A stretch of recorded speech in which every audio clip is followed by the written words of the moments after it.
It is now my joy to introduce Caitlin Frances Thornbrugh, a class of 2011 Lambda Fellow for Nonfiction.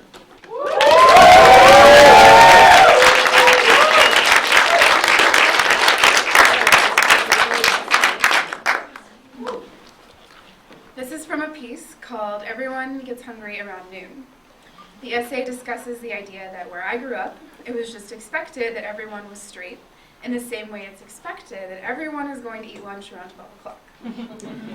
At this part in the essay, I've already discovered that I have a different kind of appetite, but I'm just now getting to sit at the gay table.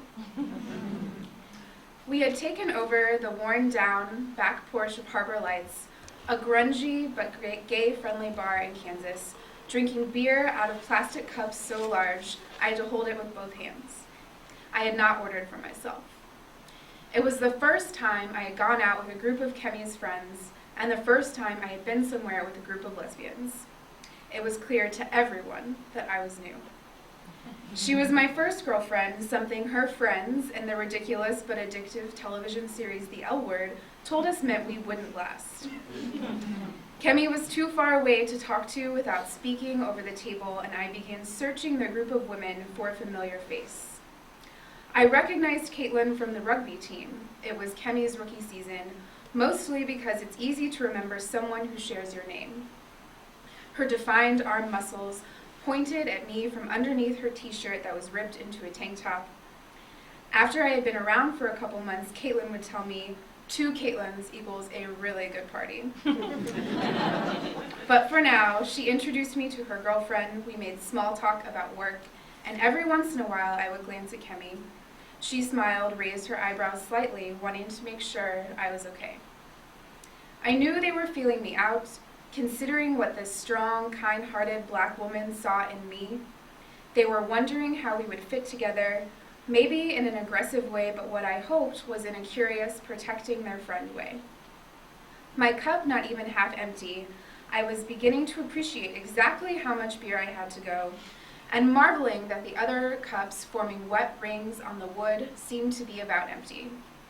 I was trying to catch up inconspicuously when the girl sitting next to Kemi leaned in, glanced in my direction, and said, "So, is she a gold star?" This was the first of many questions that I, or more often than not that Kemi, was asked in front of me. For example, are you just going through a phase? Does she want to be on our rugby team? Do you think you'll like girls better? No, I know you'll like girls better. I swallowed 2 cheeks full of foamy beer and thought of the colored star stickers that were my reward during potty training. The shiny multicolored stars were lined in neat rows, 11 of each color to a page. I chose green until it ran out, sticking my tiny fingernail underneath a tip to peel up the sticker and wear it on my hand the rest of the day. This girl was not talking about potty training stickers. Kemi had grinned, glanced at me, and then shook her head no. "What's a gold star?" I asked. But the girl had already moved on to Kemi. "Well, you're a gold star, aren't you?" Kemi nodded, and the girl confirmed that she was too. I repeated my question. They explained in a knowing way that it was how you asked if someone had slept with a guy. "So you're a gold star if you've slept with a guy?"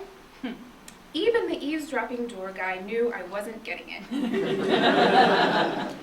"You're a gold star if you've never slept with a guy." I tried to figure out if that meant I was a bronze or a silver star.